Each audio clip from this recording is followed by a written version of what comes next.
So here it is. Today I'm living out loud. It's Domestic Violence Month, and I wanted to take some time to give it some real thought here on my blog. I am a survivor of domestic violence, and the first time that I experienced being hit by my partner, I was 16 years old. And believe it or not, I married him. I would marry him years later after finishing college, and there would be many black eyes and being pushed down the stairs. And ultimately, I actually became a makeup artist because I began to get so good at covering bruises.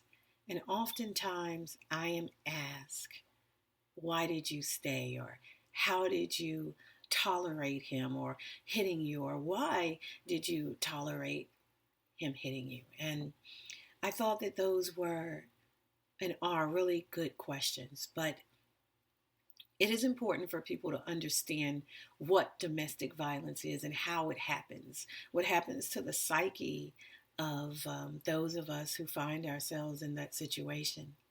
You know, when I met my then boyfriend, of course, he didn't hit me. He didn't hit me when he first met me. He didn't just say, hello, slap.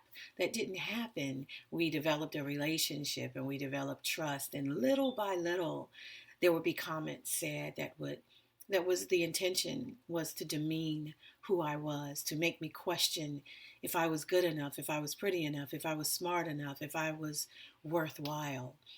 And that has to happen first. That's the first phase of physical violence. And it's later that a push comes or a grab comes or being called a bitch comes. And it's later that that comes. And for me, that did come until ultimately I found the courage to, after marrying him, of course, to leave that situation. We were married 10 months and eventually I left him. And I'll go more into that as days go on, as we go through this month of domestic violence. But I didn't want to just be the one talking.